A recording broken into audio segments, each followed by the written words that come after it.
Southern Ohio's rural counties are perfect for outdoor recreation.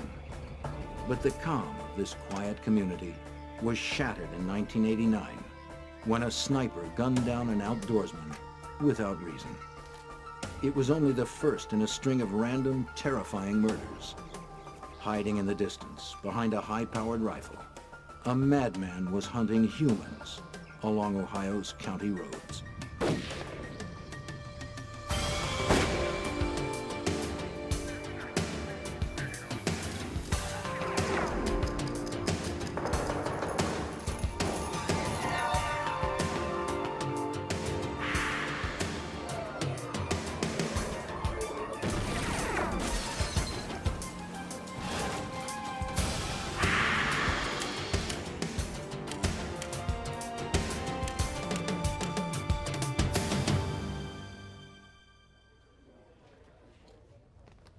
Starting in the spring of 1989, a madman prowled the woods and fields of rural Ohio. He was a hunter. A high-powered rifle was his weapon of choice. Joggers and fishermen were his quarry. The hunter roamed far, struck at random, and left no clues. He was as elusive as he was lethal. Investigators knew he had to be stopped, but no one knew how. I'm Jim Kallstrom, former director of the FBI's New York office. Most murderers have a connection to their victims and a motive for their crime, but not a serial killer. His victims are randomly chosen to fulfill an uncontrollable need to kill. Often he leads an ordinary life, his family and friends unaware of his homicidal passions. But serial killers establish profiles, as distinct as fingerprints, and when a match is made, it is only a matter of time before they are caught. The rural counties of southern Ohio are hilly, rocky, and wide open. A quiet place for coal miners, factory workers, and farmers. The kind of place where people leave doors unlocked and where violent crime is almost unheard of.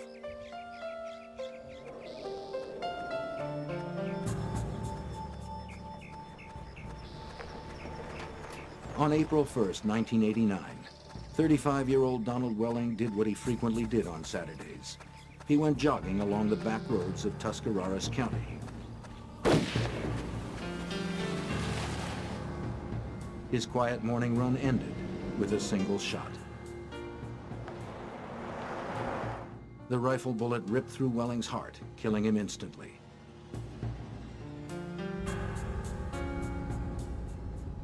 Local authorities could find no motive and not a shred of evidence.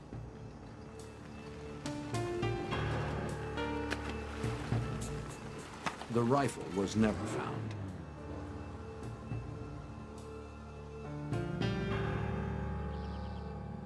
November 10th, 1990, another Saturday morning, 19 months later. 21-year-old Jamie Paxton of Bannock, Ohio, rose early to go bow hunting. Leaving his crossbow in the car, he took a walk through the tall grass off State Route 9. Paxton was alone and unarmed. He didn't notice the red pickup truck that stopped a short distance away.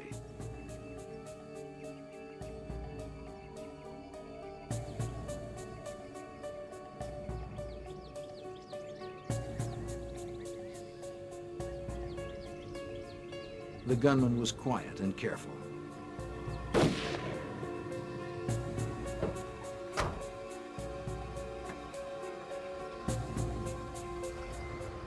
Jamie Paxton was shot 3 times by a high-powered rifle.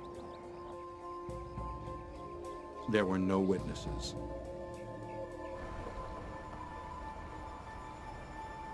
The killing horrified a quiet community that considered murder to be a problem for big cities. Hunting accidents are not uncommon in southern Ohio, but Belmont County Sheriff Tom McCourt knew right away that this wasn't a hunting accident. When we saw more than one wound, we knew that it could not be an accident. That an accidental death hunting accident is called a one-shot. Plus, we saw it was a bullet wound instead of something from an arrow, and gun season was not in yet. Sheriff Tom McCourt's jurisdiction is large geographically, but the community is closely knit. There, people work hard, and everyone seems to know everyone. McCourt even knew Jamie Paxton. What he didn't know was who killed him. The gunman had left no clues. We checked the area for spent, empty cartridge cases, for tire tracks, for anything in that area of where we thought the shot came from. We also checked the area around the body looking for the spent projectiles that had passed through the body. We even took metal detectors in looking for the projectiles. At that time, we were unable to find anything. We're going to run over there by the marina and see. After interviewing Jamie Paxton's friends, family, and acquaintances, they were unable to find anyone with a motive to kill him. Everyone in the area knew Jamie Paxton. No one that we knew of or was able, even to this day, have ever found anyone who disliked the young man. Or she. Sheriff McCourt had an apparently random killing of a popular young man with no history of trouble. They interviewed Fred and everything. A seemingly unsolvable murder with no physical evidence and no witnesses.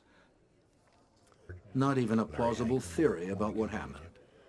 I think that's about it. After her son's death, Jean Paxton's grief impelled her to action. She began composing letters to a local paper, the Martins Ferry Times Leader, designed to draw out the killer. There was just every time I would sit down to write a letter, I would say a prayer. And I would say, please God, just give me the words to get to the person that killed my son.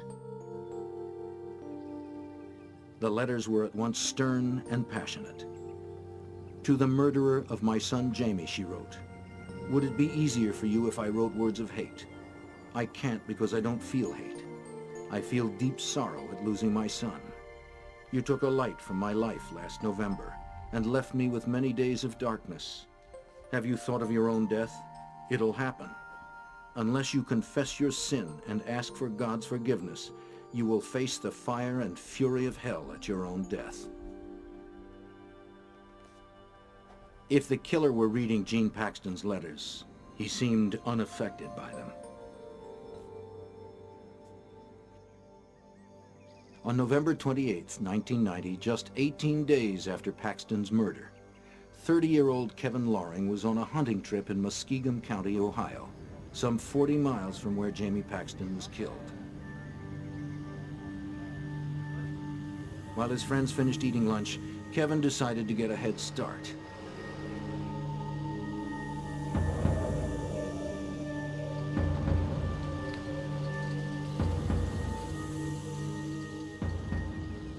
Walking across a field in search of game, Loring himself became prey, unknowingly moving into the sights of the gunman.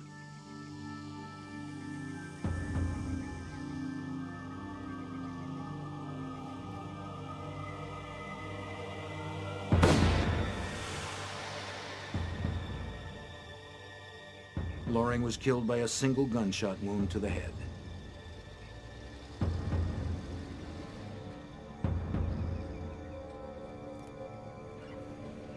The killer had taken care to commit his murders in different counties, to slow an investigation that would have to take place over hundreds of rural miles. The result?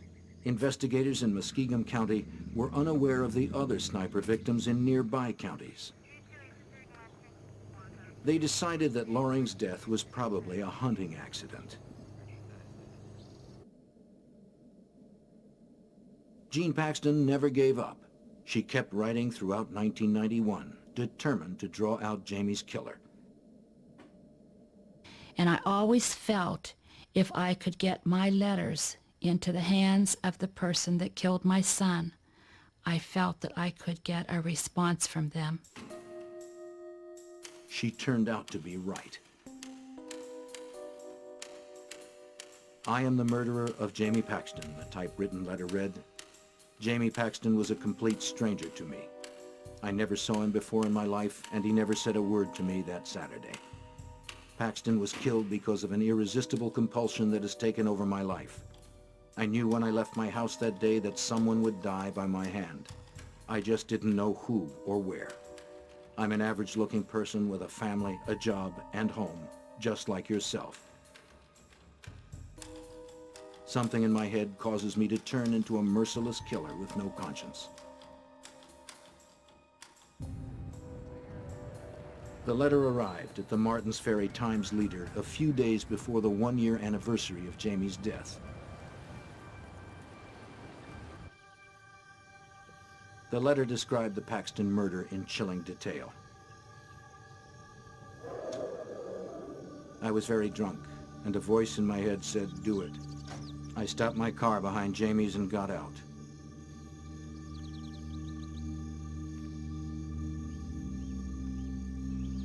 Jamie started walking very slowly down the hill toward the road. I raised my rifle to my shoulder and lined him up in the sights. I took at least 5 seconds to take careful aim. My first shot was off a little bit and hit him in the right chest. He groaned and went down.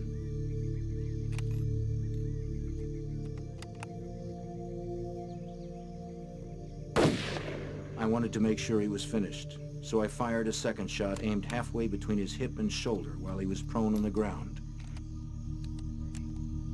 I jerked the shot and hit him in the knee.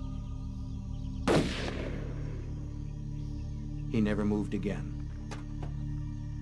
5 minutes after I shot Paxton, I was drinking a beer and had blacked out all thoughts of what I had just done out of my mind.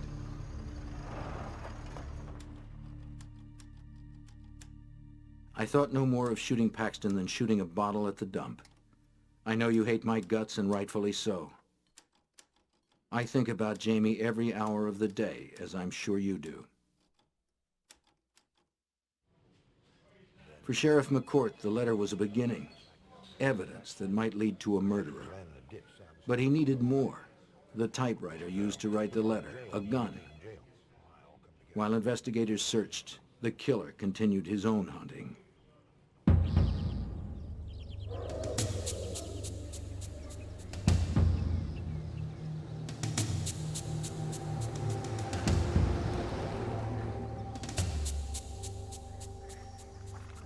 Saturday, March 14th, 1992. Claude Hawkins got off his midnight shift at the Pittsburgh Plate and Glass Company about sunup. It was a good time to fish, and Hawkins went straight to a favorite spot on the river below Wills Creek Dam.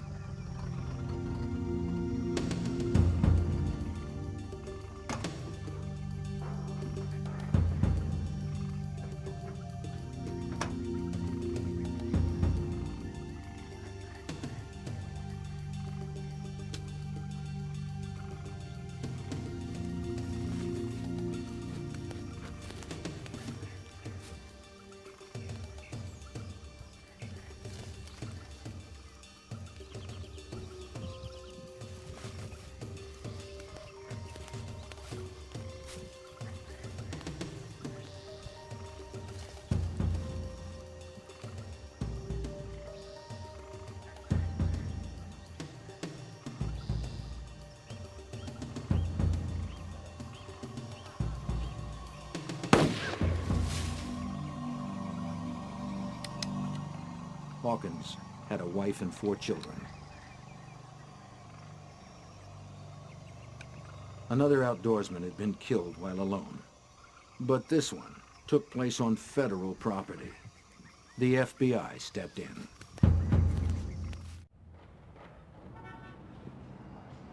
The FBI joined the hunt for the roadside sniper who just killed his latest victim on federal property. Investigators from the 3 counties involved, along with the FBI and the Ohio Division of Wildlife, formed a task force.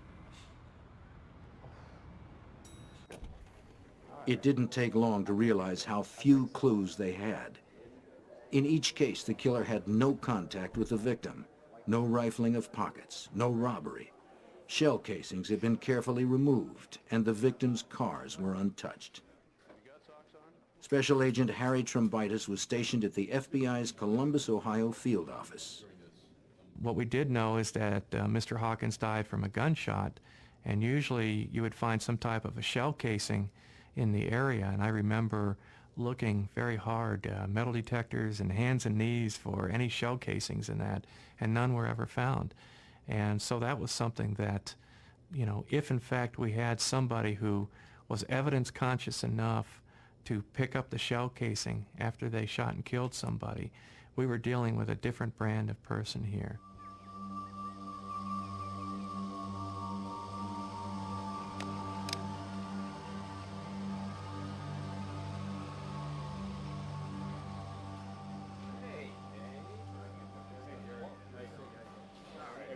The multi-jurisdictional task force concluded that the death of Kevin Loring, first ruled accidental, was actually a homicide.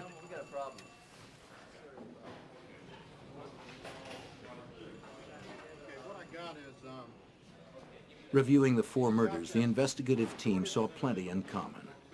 Outdoorsmen, hunters, fishermen, or joggers, alone in a rural setting, all shot with a high-powered rifle. All but one of the murders occurred on a weekend, and the killer was careful enough to leave no evidence. It was more clear than ever that a single individual was responsible. The task force was on the trail of a serial killer. As they began to mobilize, the killer struck again. I know we can capture this person. I know we can.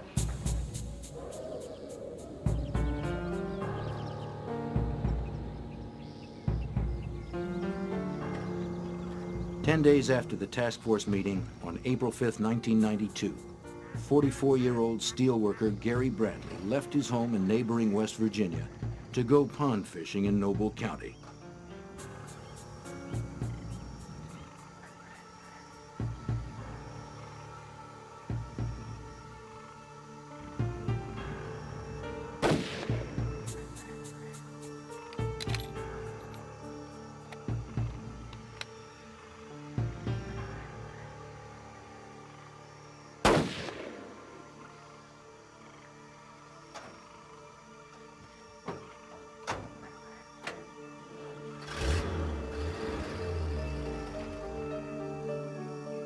Bradley's wife and 3 children would never see him alive again.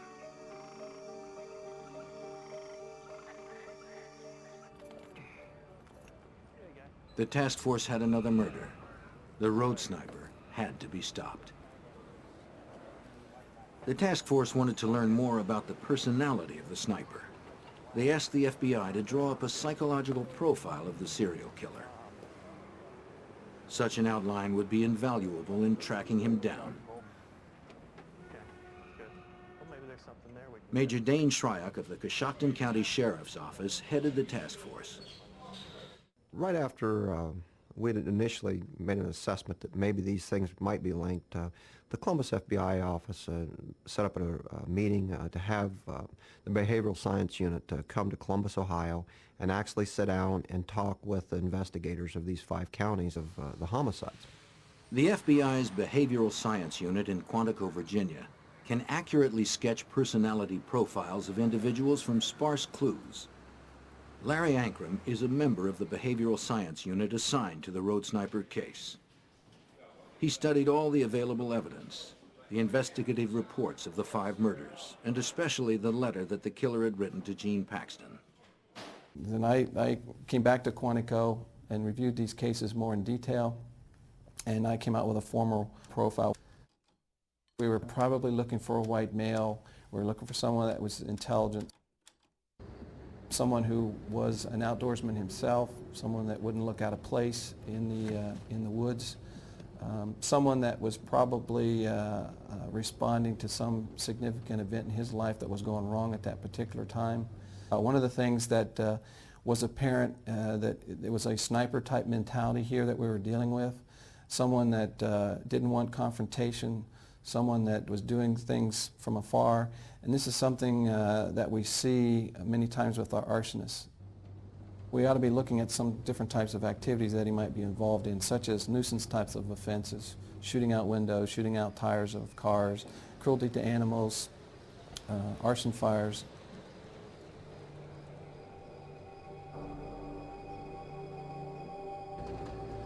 Ankrum believed that the violence was triggered by stress and fueled by alcohol. The task force now had a psychological sketch of the roadside sniper.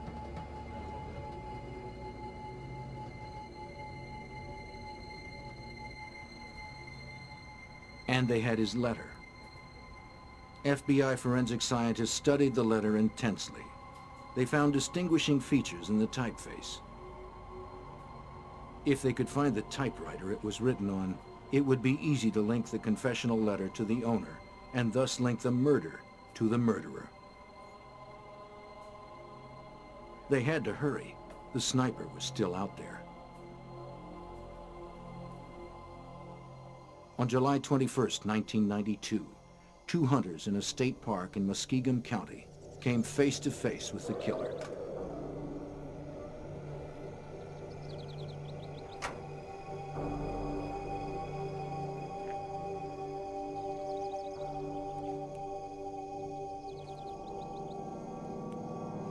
As they moved through the brush, one of them noticed something terrifying.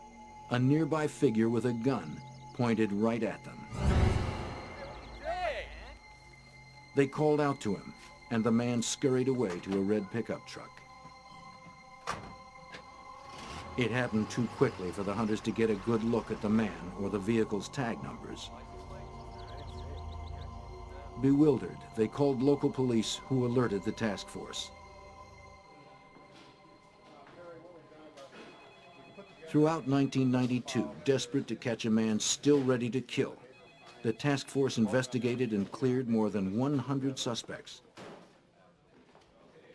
By August 1992, after 3 years, the investigation had hit a dead end. The task force was badly in need of information and decided to go public. It is in the opinion of this multi-agency task force that these They held a press conference and issued a press release detailing the FBI profile of the man they wanted and asking anyone with information to come forward. The FBI made a press release, and it was done at one time to mass, and it got everybody, 6 o'clock news, I mean, everybody was showing this case. And the phone started ringing instantly. Wilson. One of those calls, received at task force headquarters on August 26, 1992, sparked a lead. The man on the phone was named Richard Fry. He said he thought the task force should know about a high school friend of his named Thomas Dillon. I-L-L-O-N.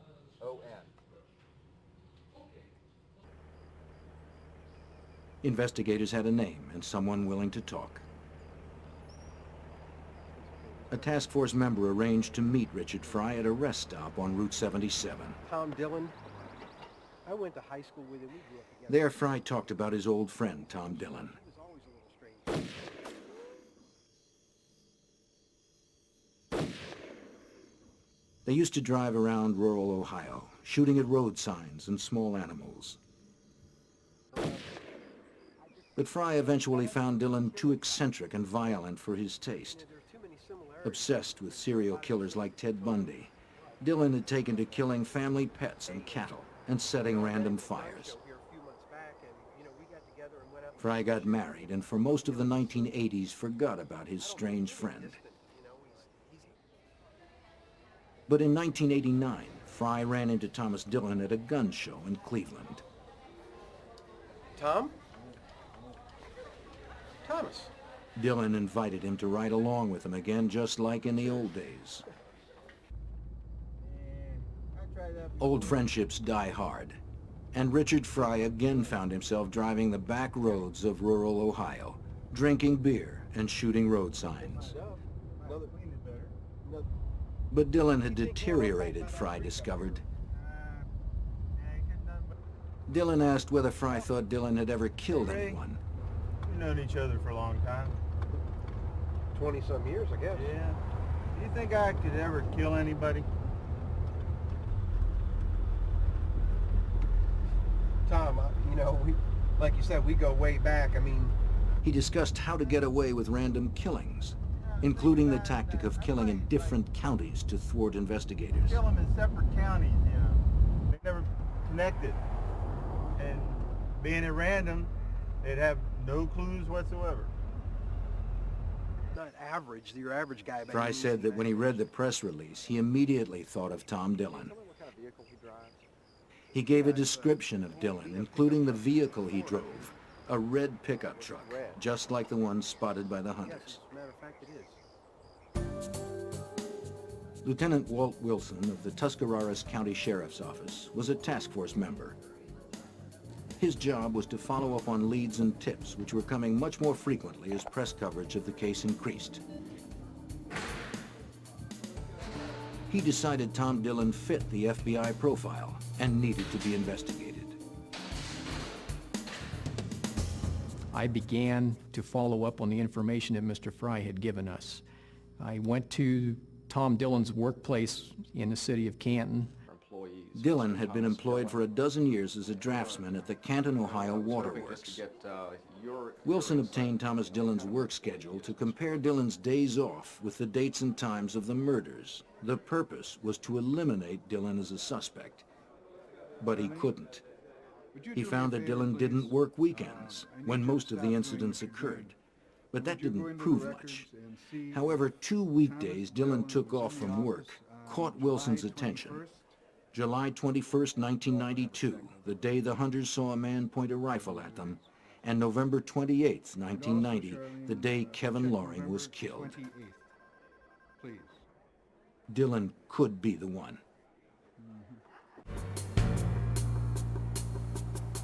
As the other members of the task force followed up on hundreds of leads, Detective Wilson began surveillance on Thomas Dillon. Maybe Dillon would return to a crime scene or lead investigators to more clues. The surveillance began in October 1992. Detective Wilson followed Tom Dillon on his weekend excursions, driving the back roads of southern Ohio. Typically, a day would start around 7 in the morning on Tom's days off, the weekends usually, and he would leave his home, and sometimes he would stop at a convenience store and buy some beer, and then he would go south of his home into other counties, just driving all the back remote roadways. On October 10th, 1992, while tailing Dillon, Wilson briefly lost track of the suspect's vehicle. As Wilson crept around a corner, he came face to face with Thomas Dillon. His cover possibly blown, his case in jeopardy, Wilson had to think fast. I waved at him and he waved at me, and we kept on going. He stopped at the end of the drive to see if I was going to stay there or not.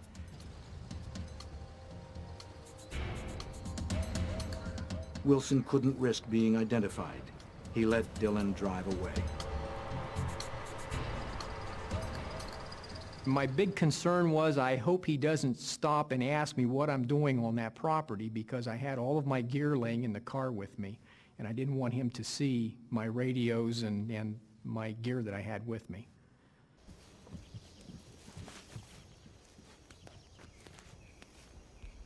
A few days later, Larry Oler of Barnhill, Ohio, was hunting about 150 yards off a road in Tuscarawas County.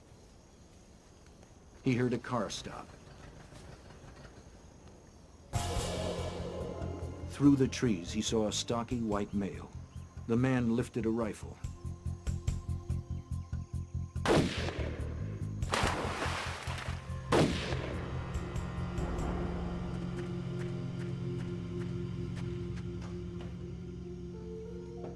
Oler was unhurt and watched in terror as the truck sped away.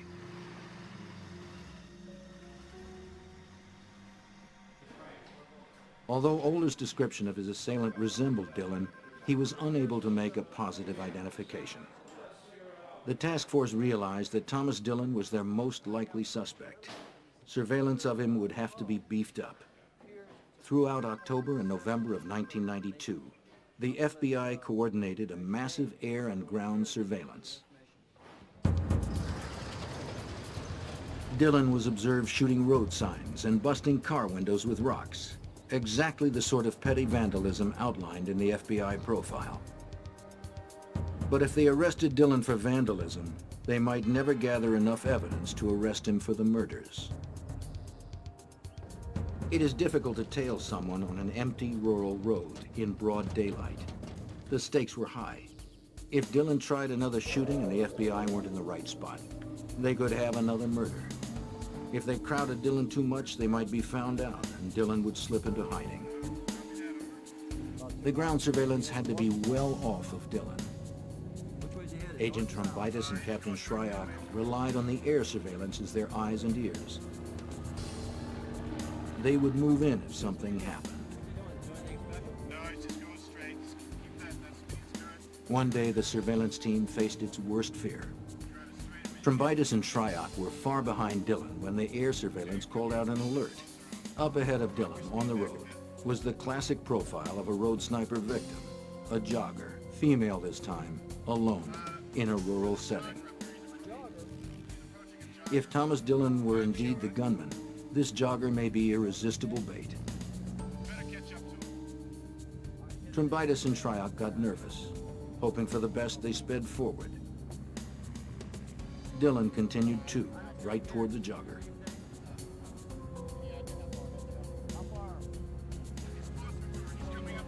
Driving at top speed, Trombitis and Shryock frantically called to the agents in the plane.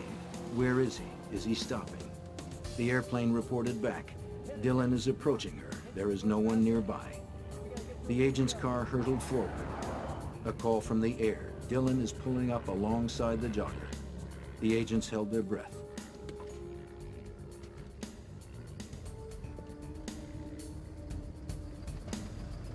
He passed her without incident.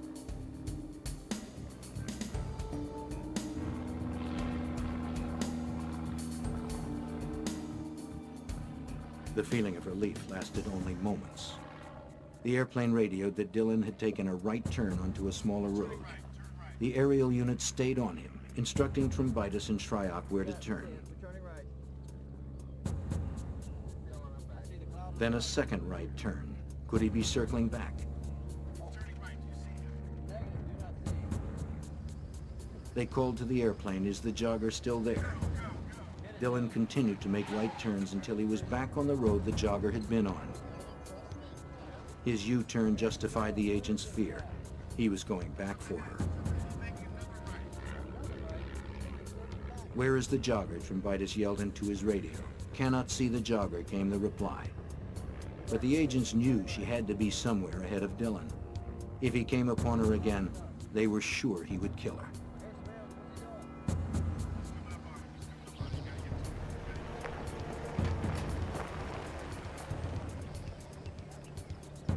The air unit called in that Dillon had stopped his truck and had gotten out. He had something shiny in his hands. Would he kill her right under their noses? The jogger couldn't be seen from the air, but that didn't mean she wasn't there. The agents in the car heard shots and feared that Dillon had struck again while under their surveillance.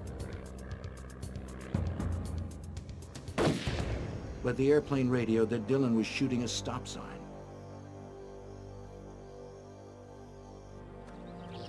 The jogger had turned off the road.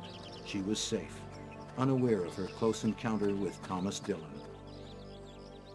I think so. The cat and mouse game with Thomas Dillon began to wear on the task force members. I figure if we have 5 down here. A lot of pressure. I mean, you're wondering whether this guy today is going to go out and kill somebody and you aren't going to be able to stop it. And you know that he's probably the one that is responsible for killing other people.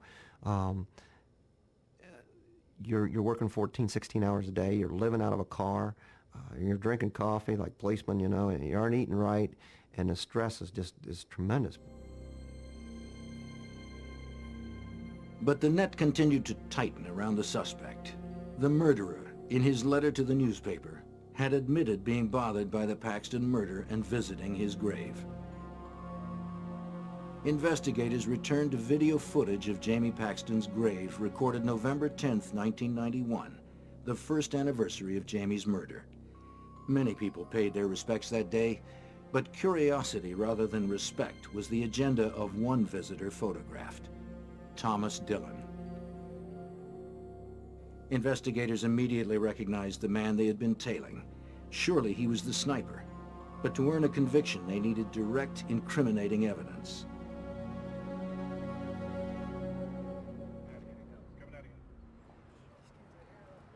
After the second anniversary of Jamie Paxton's death in 1992, surveillance observed Dillon entering the Times Leader building. He bought a copy of the previous day's paper, full of the details of the Paxton Memorial Service.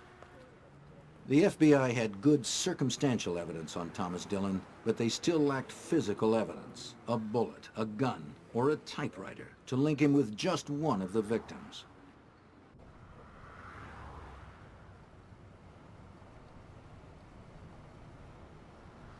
Hunting season was fast approaching.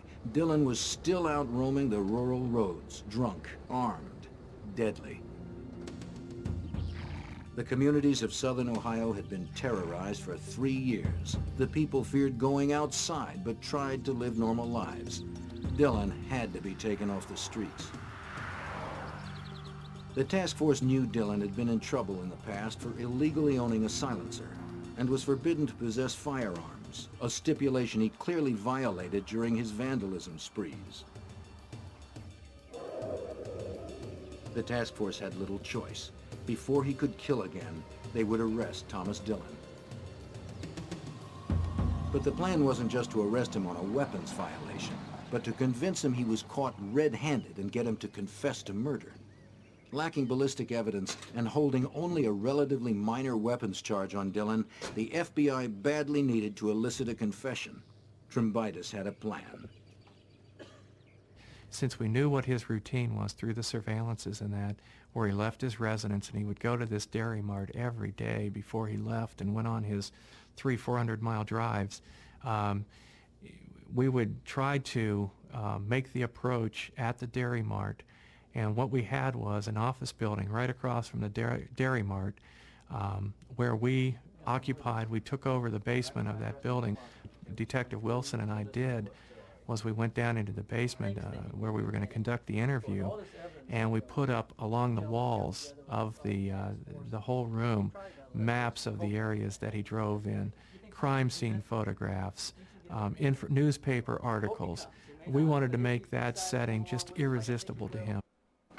Then we're just going to, piece by piece, start laying this out in front of him and see what kind of reaction we get from him.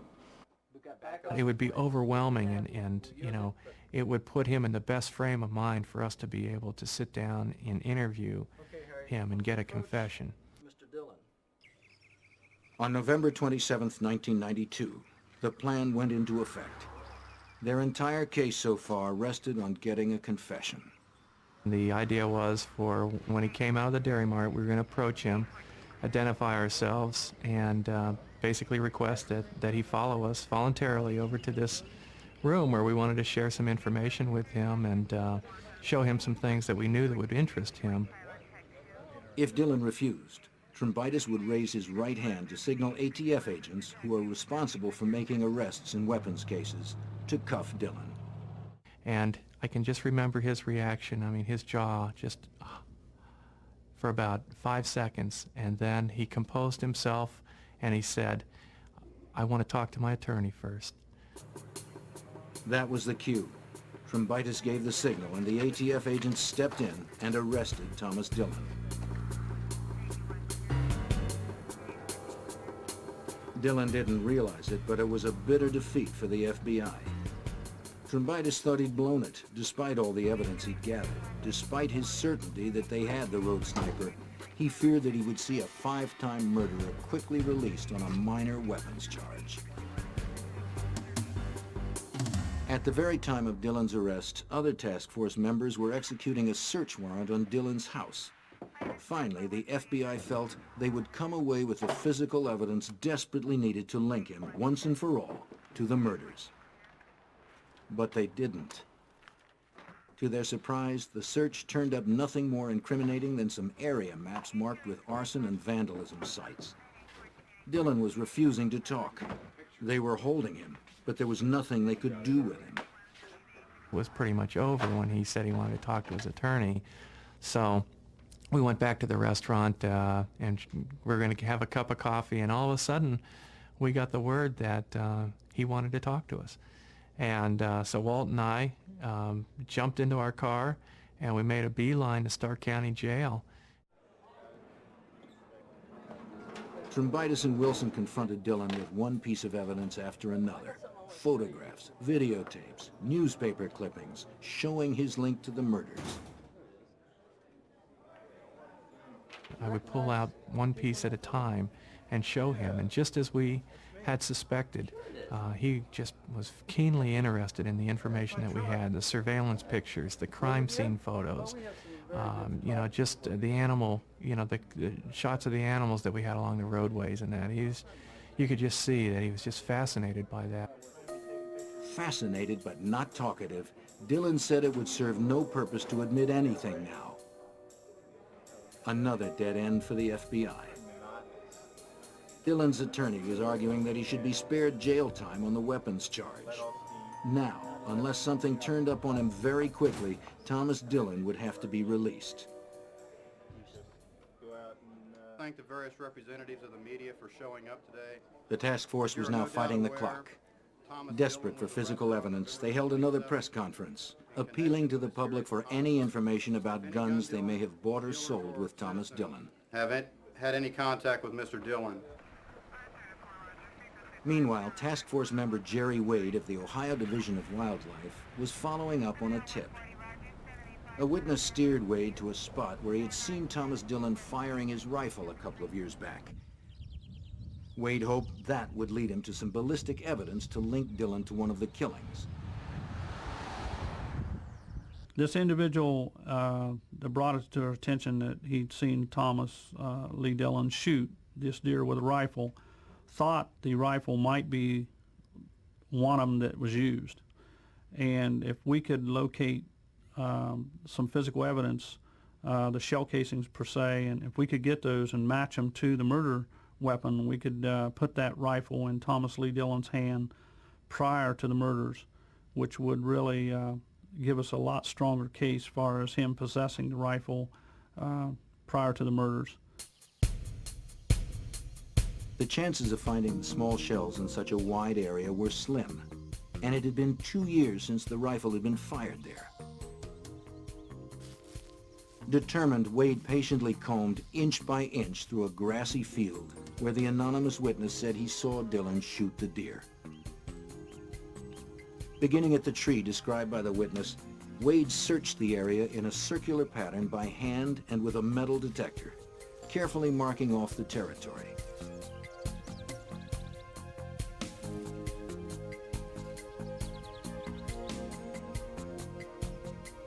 Miraculously, Wade hit the jackpot. He found 2 rifle shell casings, later identified as coming from the same gun that killed Gary Bradley and Claude Hawkins.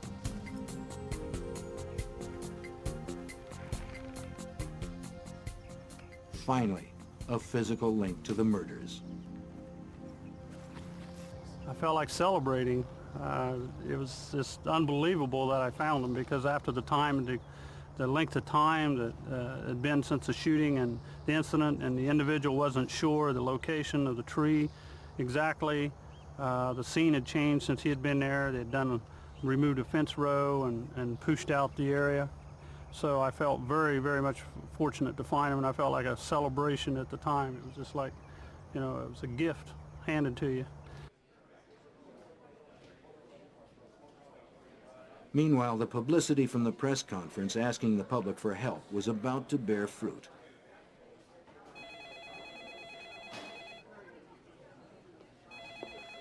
On December 4th, Captain Shryock was manning the phones at Task Force headquarters. A man named Al Cope was on the phone. He said he bought a weapon from someone who may have been Thomas Dillon at a gun show the previous spring. Tell you what, if you give me about 15 minutes, sir, I'll be right there. The date? April 5th, the same day Gary Bradley was murdered.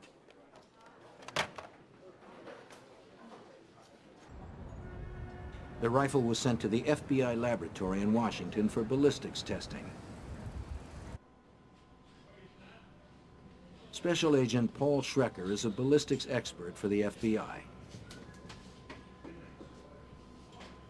As the bullet passes down the barrel of the weapon, that bullet, by coming in direct contact with the interior of the barrel of the weapon, picks up the microscopic imperfections, the microscopic features of that barrel. So that bullet is marked with the fingerprint of that barrel. Fragments of bullets taken from the bodies of victims Claude Hawkins and Gary Bradley were examined at FBI labs. A bullet fragment may still be of value for comparison. Even though a bullet may fragment, may break up as a result of striking a victim, and maybe only fragments are ever recovered, those fragments are still marked. They still bear the impressions of the inside of the barrel of the weapon. And those fragments can still be used to make a positive association or an identification. When the weapon was submitted to our laboratory, the weapon was test-fired, and the test-fired bullets from this weapon were then compared to the bullet fragments taken from the victims. Al Cope's gun was test-fired, and the bullets examined for characteristics they may have in common with the bullet fragments taken from Gary Bradley and Claude Hawkins. The conclusion? Al Cope's gun, sold to him by Thomas Dillon, matched the gun used to kill both Gary Bradley and Claude Hawkins. The FBI finally had the goods on Thomas Dillon.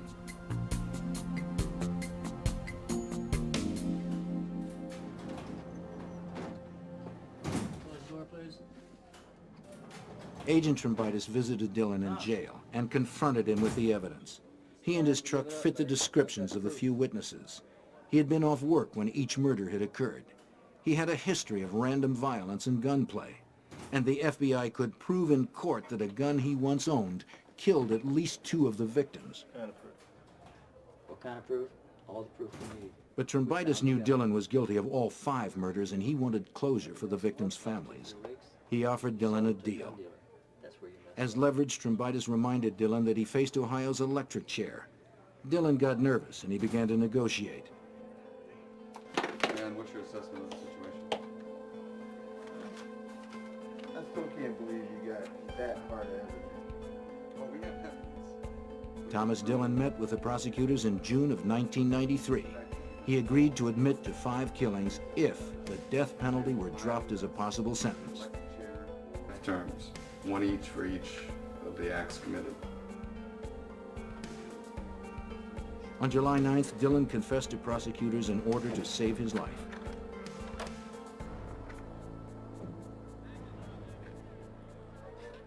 On July 12, 1993, a smirking Thomas Dillon walked into the Noble County Courthouse to make his plea. Mr. Dillon, at this time, how do you plead? To count 1 in the indictment in case number 93 CR4 involving the death of the aggravated murder charge involving the death of Gary Bradley. How do you plead? Guilty. With the families of the victims watching, Dillon confessed to murdering Donald Welling, Kevin Loring, Claude Hawkins, Gary Bradley, and Jamie Paxton.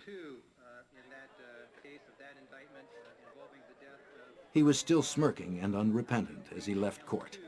At this time of the indictment in case number 93 CR4. Guilty.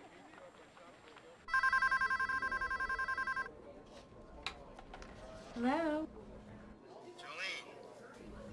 Tom. Thomas. Yeah. Dillon's incredibly cavalier attitude was detailed by a local reporter whom Dillon repeatedly called from prison. Marveling at his own violence, reveling in his celebrity, and laughing off the murders. Except one. He would not discuss the murder of Jamie Paxton. Forget it, all right? Just forget it. Jean Paxton, Jamie's mother, was in court the day Dillon pleaded guilty. I just want to talk to him about Jamie, the kind of person Jamie was. Jamie was everything Thomas Dillon could never be. Dillon is a coward, he hid behind a gun, and Jamie was not that way. Little did I know that on the evening news he was watching that, and it made him very angry that I had called him a pathetic coward. We talked to him about remorse and how did you feel after these homicides? And the only one that he said that it really bothered him about was Jamie Paxton. He said, I didn't realize the kid was so young. Jean Paxton had looked forward to confronting Dillon in court, but his guilty plea cost her that opportunity. She asked Sheriff McCourt to arrange a conversation. McCourt agreed. That evening, Jean Paxton's phone rang. She found herself speaking with the murderer of her son. When I picked up the phone that evening, it was just like somebody calling up to sell me something. He said, "Mrs. Paxton, this is Tom Dillon." It was just almost more than I could comprehend. The tone of his voice, the way he came across. Still the arrogance was there. You really hurt my feelings this afternoon when... Dillon told Jean Paxton that when she called him a coward, she had hurt his feelings. I really don't think he expected to get what he got from me. I think that Thomas Dillon could have handled the crying, the screaming, the saying of calling names, the cursing. I think he could handle that, but I did not lower myself to that level. I talked to him as a mother, and I really feel that through this whole thing, that is what got to Thomas Dillon. I understand. After 3 years, Jean Paxton felt vindicated.